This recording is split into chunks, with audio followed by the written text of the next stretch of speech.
आज हम बात करेंगे not for profit organisation, calculation of cost of goods consumed in NPO. This is the part 5 video. In this we will discuss about the calculation of cost of goods consumed.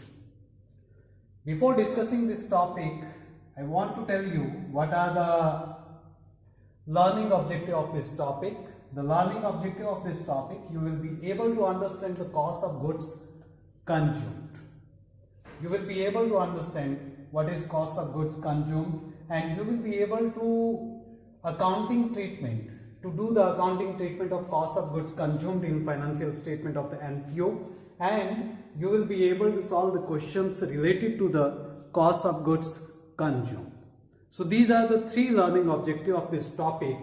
So after discussing this topic, you will be able to do all these three things. Means you will understand the cost of goods consumed, and you will be able to make the accounting treatment of the cost of goods consumed in the financial statement of the NPO, and you will be able to solve the questions related to the cost of goods consumed.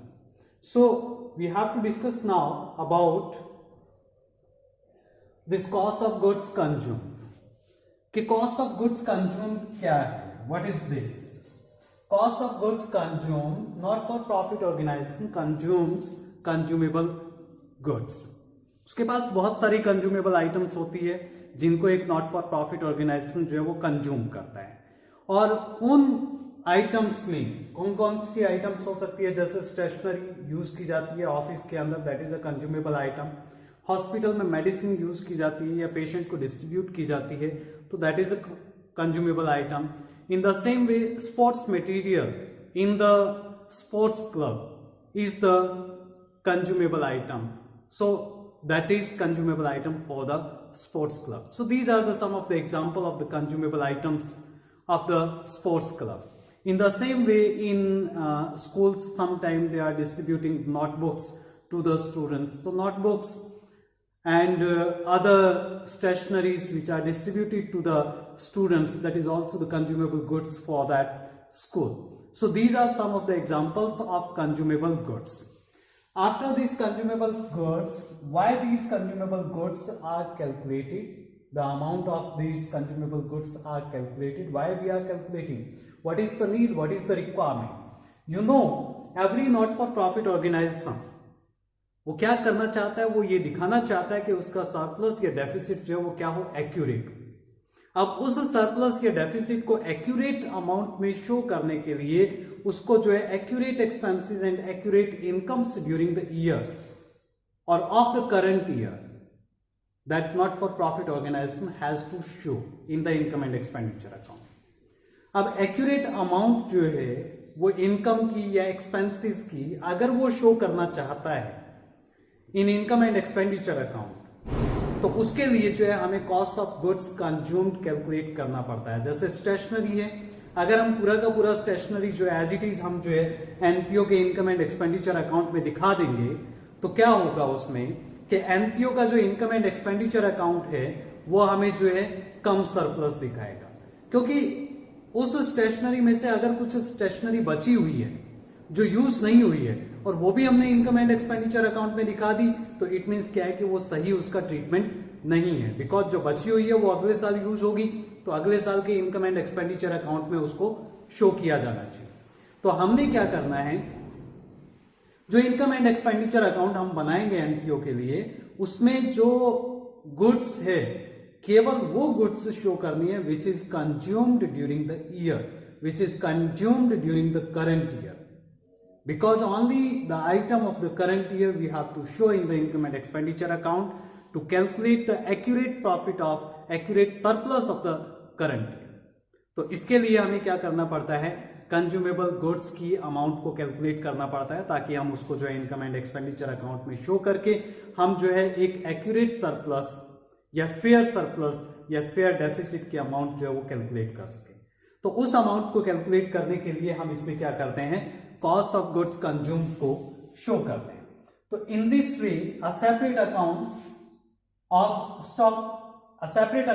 Stock account is prepared. For each of the consumable item to determine the amount of consumable item. मतलब कि जितनी भी हमारे पास जो है consumable items है उसके लिए हम जो है एक सेपरेट अकाउंट ओपन करते हैं, that is called the stock account of that consumable item. और उसके अंदर जो है क्या करते हैं कि जो भी परचेज की जाएगी गुड्स उसको हम उसमें शो करते जाएंगे, और जो भी यूज होती जाएगी, कंज्यूम होती जाएगी, वो उसमें से हम माइनस करते जाते हैं।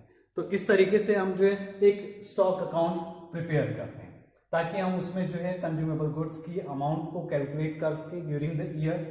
तो उसको कैलकुलेट कैसे किया जाता है? उसको कैलकुलेट करने के लिए क्या है कि जो हमारे पास ओपनिंग स्टॉक है, opening stock of the consumable item, that we have to write first. उसके बाद हम क्या करेंगे, इसके अंदर अगर परचेज ड्यूरिंग द ईयर है, कोई भी अमाउंट परचेज की गई है तो उसको हम इसमें ऐड कर देंगे। फॉर एग्जाम्पल, अगर हमारे पास 1000 रुपए का स्टॉक है स्टेशनरी का और उसमें जो है 5000 रुपए की स्टेशनरी परचेज की गई है ड्यूरिंग द ईयर, तो हमारे पास स्टेशनरी कितनी हो गई? 6000।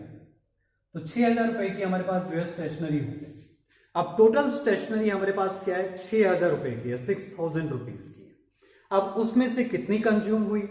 अब उसमें से कितनी कंज्यूम हुई, ईयर के एंड में हम जब स्टॉक अकाउंट को चेक करेंगे कि हमारे स्टॉक अकाउंट के अंदर कितनी अमाउंट जो है एज अ स्टॉक बची हुई है, कितनी स्टेशनरी जो है वो एज अ स्टॉक बची हुई है। For example, as a stock इसके अंदर जो है 2000 रुपीज की स्टेशनरी बची हुई है।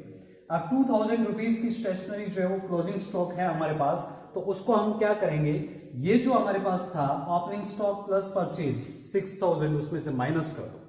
अब उसमें से माइनस करने के बाद जो 4000 रुपीज है, ये क्या हुआ, ये हमने यूज कर दिया, कंज्यूम कर दिया। So that is the cost of consumable item. ठीक है, तो ये कब होगा, ये जब हमारे पास केवल और केवल जो है ओपनिंग स्टॉक और क्लोजिंग स्टॉक दे रखा हो। इसी टाइप से क्या हो सकता है, sometimes the creditors are also given. We will discuss by taking some illustrations about this topic to show or to calculate the consumable items amount. इसके अंदर कुछ इलस्ट्रेशन हम डिस्कस करेंगे अभी, 3 इलस्ट्रेशन, जिसके थ्रू हम और भी अच्छे से ये समझ पाएंगे कि इसमें जो है कंज्यूमेबल आइटम्स की अमाउंट को कैसे कैलकुलेट किया जा सकता है। ये तो एक सिंपल मेथड है, जब हमारे पास जो है ओपनिंग स्टॉक और क्लोजिंग स्टॉक दे रखा हो और परचेज ड्यूरिंग द ईयर दे रखा हो, तो उस केस में हम जो है इस तरीके से इसको कैलकुलेट कर सकते हैं। तो अब देखिए इसमें कुछ इलस्ट्रेशन हम डिस्कस करेंगे ताकि आपको और अच्छे से समझ में आ जाए। तो एक फर्स्ट इलस्ट्रेशन है, इसके अंदर ये देखिए, इसमें क्या दिया है, from the following information determine the amount of stationery to be shown in the income and expenditure account on amount for the year ended 31 March 2019। ये जो हम अकाउंट बनाएंगे income and expenditure account for the year ended 31 March 2019, तो इस year को जो income and expenditure account बनाया जाएगा उसमें कौन सी स्टेशनरी की अमाउंट शो की जाएगी, उस अमाउंट को हमने कैलकुलेट करना है। तो उस अमाउंट को कैलकुलेट करने के लिए हमने अभी पीछे प्रीवियस स्लाइड में पढ़ा कि उसमें हम क्या लेते हैं, सबसे पहले opening stock we are taking, so take the opening stock. अब ओपनिंग स्टॉक क्या है, इसमें stock of stationery on 1 April, ये ओपनिंग स्टॉक है 30,000 रुपीज। तो 30,000 रुपीज को यहां ले लीजिए। इसमें क्या करेंगे, हम ऐड करेंगे क्या चीज, अमाउंट पेड फॉर स्टेशनरी। यहां पे अमाउंट पेड फॉर स्टेशनरी है, अमाउंट पेड फॉर स्टेशनरी, कितनी अमाउंट पे की गई है, 1 लाख रुपीज। इसको इसमें ऐड कर दो, तो ये आ गया हमारे पास 1,30,000। देखिए यहां पे परचेज नहीं है, this is not the purchase, this is amount paid for stationery. यहां पे 2 चीजें मैं क्लियर कर देना चाहता हूं कि एक तो होता है स्टेशनरी परचेज, मीन्स परचेज, और दूसरा होता है अमाउंट पेड,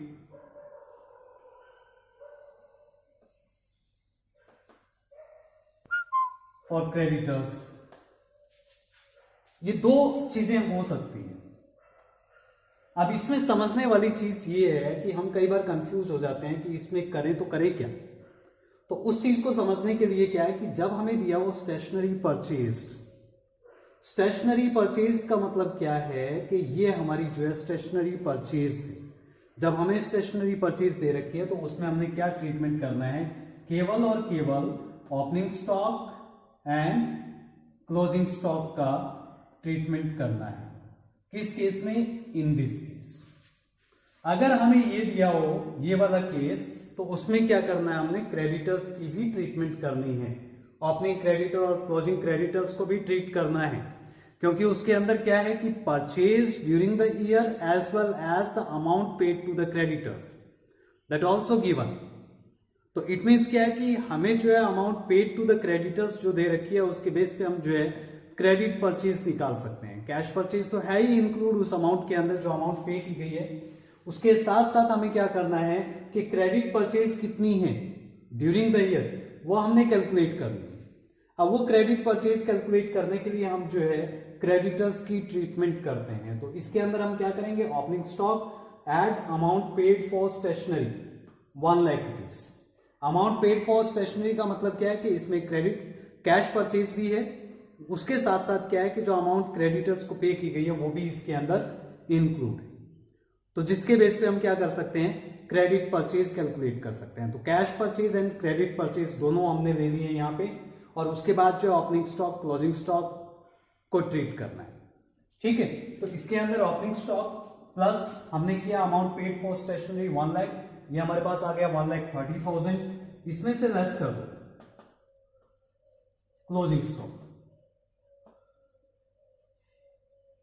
क्लोजिंग स्टॉक हमारे पास दिया है, ये रहा स्टॉक फॉर स्टेशनरी 15,000, इसको इसमें से माइनस कर दो, ये हमारे पास आया 1,15,000।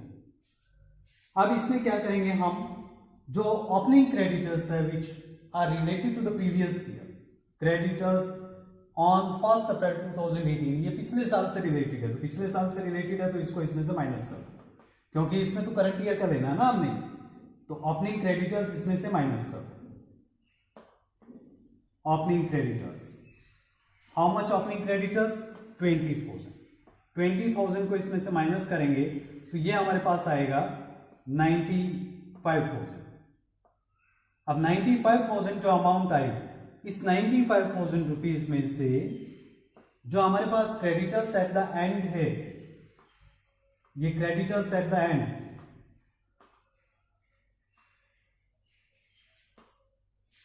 23,000, इनको इसमें जो है ऐड कर दो, क्योंकि ये करंट ईयर के क्रेडिटर्स हैं। तो it means these are related to the purchase of the current year, credit purchase. तो इसको इसमें ऐड कर दीजिए। Closing creditors,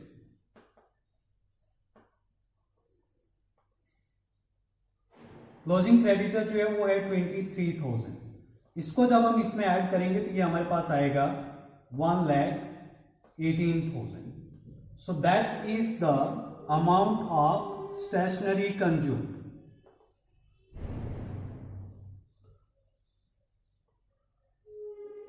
That is the amount of stationery consumed. तो इस अमाउंट को हम जो इनकम एंड एक्सपेंडिचर अकाउंट के अंदर शो करेंगे, कौन सी साइड में, डेबिट साइड में। Because this is the amount of stationery consumed, it means it is expenses for the not for profit organisation, और इसको हम जो है नॉट फॉर प्रॉफिट ऑर्गेनाइजेशन के इनकम एंड एक्सपेंडिचर अकाउंट में डेबिट साइड में on expenditure side we have to show. Revenue nature item है ये, ड्यूरिंग द ईयर जो हमारी स्टेशनरी कंज्यूम हुई है, तो उसको हम जो है इनकम एंड एक्सपेंडिचर अकाउंट के अंदर 1,18,000 इसको शो किया जाएगा। तो इस तरीके से हम इस फर्स्ट इलस्ट्रेशन को ट्रीट कर सकते हैं। इसके अंदर जो है दो चीजें दी हुई है, मतलब कि एक तो स्टॉक भी दिया हुआ है और दूसरा क्रेडिटर्स भी दिया हुआ है। यहाँ पे अमाउंट पेड दिया हुआ है। अगर यहाँ पे स्टेशनरी परचेज दिया होता तो केवल और केवल जो है हम इस ओपनिंग स्टॉक और क्लोजिंग स्टॉक को ट्रीट करते, लेकिन यहाँ पे अमाउंट पेड फॉर स्टेशनरी दिया हुआ है, it means the amount paid to creditors also included in this, so that's why the treatment of creditors also will be done here. So creditors in the beginning that we have to deduct because that is related to the previous year। previous year के creditors की amount जो है इसके अंदर include है उसको minus कर दो, और जो करंट ईयर के क्रेडिटर्स है उसको इसमें ऐड कर दो, तो वो जो है क्रेडिट परचेज को शो करेगा। तो इस तरीके से हम जो है इसको ट्रीट कर सकते हैं। एक और इलस्ट्रेशन देखिए, दूसरे इलस्ट्रेशन में क्या है कि on the basis of the following information given below, calculate the amount of stationery to be debited to income and expenditure account of sports club for the year ended 31 March 2018। इस date को year and हो रहा है, इस date को हमने जो income and expenditure account बनाना है। तो उस इनकम एंड एक्सपेंडिचर अकाउंट में कौन सी अमाउंट जो है वो शो की जाएगी, स्टेशनरी। तो इसके अंदर भी हम क्या करेंगे, इसके अंदर देखिए stationery purchase during the year, यहां स्टेशनरी परचेज दिया हुआ है। अभी पिछले क्वेश्चन में क्या था, amount paid for the stationery, तो उसमें हमने क्या किया, स्टॉक के साथ साथ किसको ट्रीट किया, क्रेडिटर्स को भी ट्रीट किया। But here only the stationery purchase is given.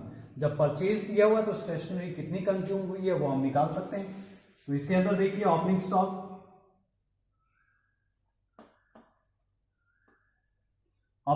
कितना है, 70,000 स्टॉक ऑफ स्टेशनरी ये दिया हुआ है। In the beginning on 1 April ये है, 1 अप्रैल 2018 ये है, तो ये क्लोजिंग है। तो ये हमें दिया हुआ है 70,000। 70,000 में हम क्या करें, इसमें ऐड कर दें स्टेशनरी परचेज।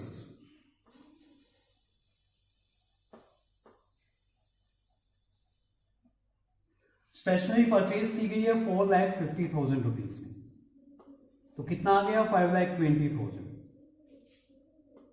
अब 5,20,000 में से हम क्या करें, लेस कर दें क्लोजिंग स्टॉक। क्लोजिंग स्टॉक को इसमें से माइनस कर दीजिए। क्लोजिंग स्टॉक है हमारे पास 50,000, so deduct this 50,000 from this, that will come 4,70,000. So this amount we have to show in income and expenditure account. The creditor which are given here that we have not treated here.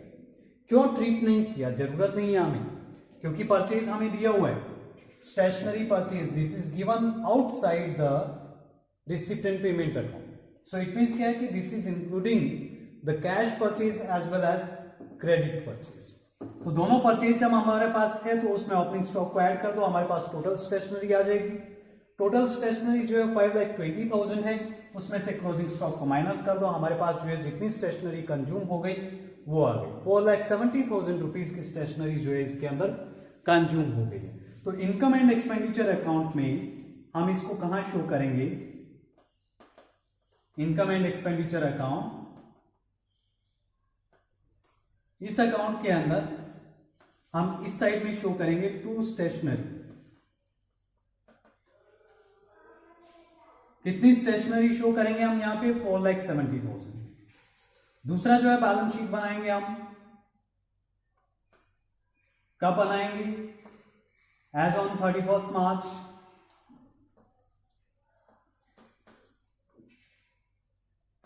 2018. अब इस balance sheet के अंदर यहां पे हमारे पास creditors है और उसके बाद जो है stock of stationery.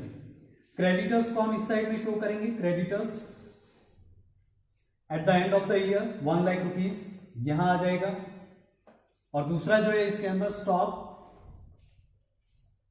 Of stationery, stock of stationery at the end जो है that is 50,000, that 50,000 will be shown here. So in this way we have to show this stationery in income and expenditure account and in balance sheet. In income and expenditure account that will be shown because that is the amount of stationery consumed.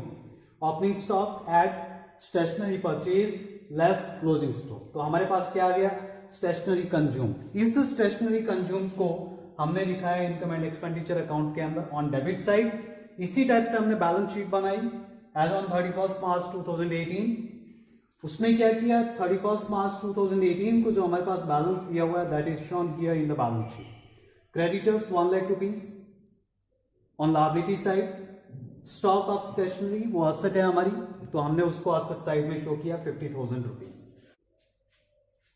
उसके बाद देखिए next illustration, how are the following will be shown while preparing final accounts of national club for the year ended 31 March 2019. Receipt and payment account दिया है, sports material cell दिया हुआ है इसके अंदर, अब स्पोर्ट्स मटेरियल सेल के अंदर देखिए, इसमें जो है 80,000 रुपीज बुक वैल्यू है, 1 लाख रुपीज में सेल किया जा रहा है। क्रेडिटर्स दिया हुआ है स्पोर्ट्स मटेरियल के लिए, कैश परचेज दिया हुआ है, स्टॉक दिया हुआ है और उसके बाद क्रेडिटर्स दिया हुआ है। तो इसके अंदर सबसे पहले जो है कैलकुलेट कर लीजिए स्पोर्ट्स मटेरियल कंज्यूम। उसके लिए हम क्या करेंगे, सबसे पहले इसके अंदर जो है क्रेडिटर्स फॉर स्पोर्ट्स मटेरियल दिया हुआ है, creditors for sports material.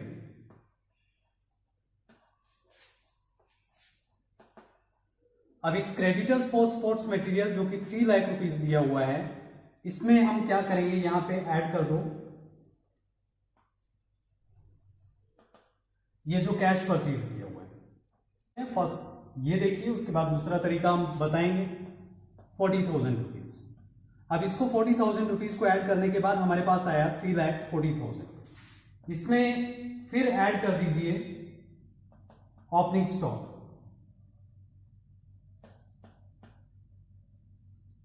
Opening stock इसमें दिया हुआ है 90,000 रुपीज, इसको ऐड कर दीजिए। 90,000 रुपीज को ऐड करने के बाद ये हमारे पास कितना आया, 4,30,000। इसमें से लेस कर दीजिए क्लोजिंग स्टॉक।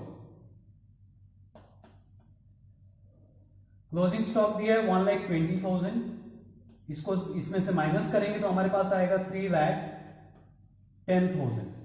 इसमें से लेस कर दीजिए opening creditors.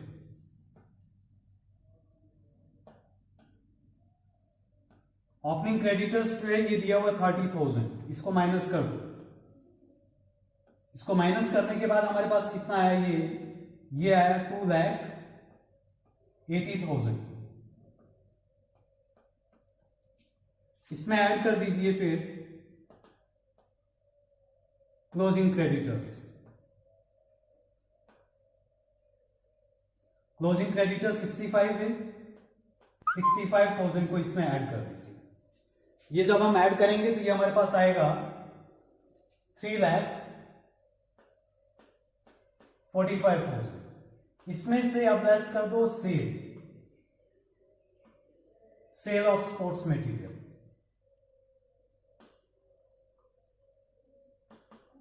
Cell of sports material है 80,000 रुपीज बुक वैल्यू है, प्रीवियस स्लाइड में दिया हुआ है 1 लाख रुपीज में सेल किया गया है, तो 80,000 रुपीज को जो है इसमें से माइनस कर दो, ये आ गया हमारे पास 2,65,000। So that is the sports material consumed. Sports material consumed. दूसरा तरीका ये है इसके अंदर कि इसके अंदर आप क्रेडिटर्स अकाउंट बनाओ। अब क्रेडिटर्स अकाउंट के अंदर इस साइड में हम शो करेंगे बाय बैलेंस बीडी। क्रेडिटर्स का बैलेंस क्या है, ओपनिंग बैलेंस 30,000 रुपीज, ये वाला। So show this 30,000 here. After this on this side to balance CD closing balance. Closing balance है हमारे पास 65,000, इसको शो कर दीजिए। उसके बाद यहां पे टू बैंक अकाउंट जो क्रेडिटर्स को पेमेंट की गई है, वो कौन सी अमाउंट है, ये वाली creditors for sports material. Receipt and payment account पे दिया गया, it means that amount is paid to the creditors, so that amount we have to show here 3 lakh. इसको ऐड कर 3,65,000। Write this 3,65,000 on this side, and from this deduct this, that will come 3,35,000, that is credit purchase. So buy credit purchase.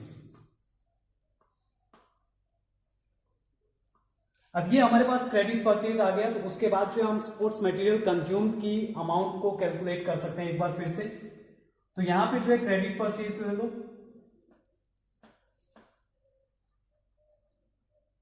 Credit purchase कितना है, 3,35,000। इसमें add कर दो cash purchase. Cash purchase which is given in the question here 40,000, so add this 40,000 here in this. After this it is coming 3,75,000. In this add opening stock.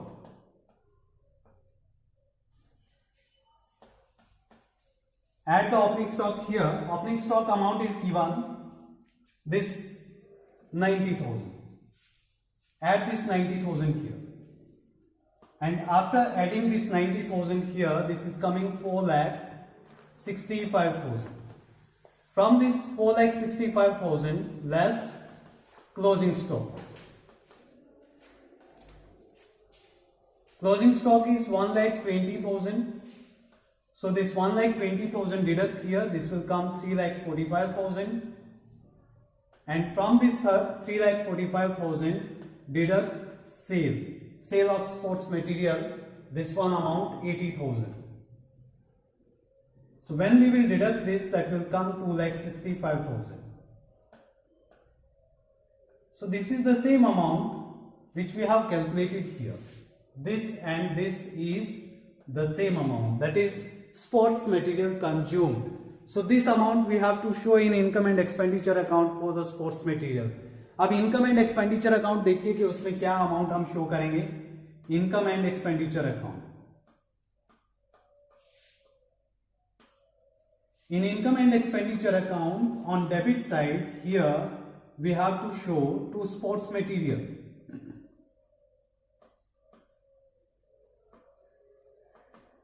कितनी amount? 2,65,000. Means this amount or this amount we have to show here. Second thing, the sale of sports material, 80,000 is the book value, but it is sold in rupees 1 lakh. It means 20,000 rupees is the profit on sale of sports material, and that profit we have to show in the income and expenditure account on credit side, on income side, by profit on sale of sports material. Show this here, 20,000. So in this way we have to show the sports material in the income and expenditure account. In balance sheet, what we have to show? In balance sheet, this amount will not be shown, this amount will not be shown, this amount will not be shown. What we have to show? Only the closing balance of stock and the closing balance of creditors. These amount we have to show in the balance sheet. So in income and expenditure account, we have to show in this way: sports material 2,65,000, and there is a profit on sale of sports material, because in the question here it is given the 80,000 book value, rupees 1 lakh sale price. So 1 lakh minus 80,000, 20,000 is the profit on sale of sports material, and that profit on sale of sports material we have to show on the credit side of the income and expenditure account, 20,000 rupees. So in this way we can calculate the cost of goods consumed during the year for the current year, which we have to show in the income and expenditure account, so that we can calculate the accurate amount of the surplus or the deficit for the not-for-profit organization. I think after discussing these three examples, there will be no problem to solve any of the questions related to the cost of goods consumed. I think you have understood well. So today's topic is only this much.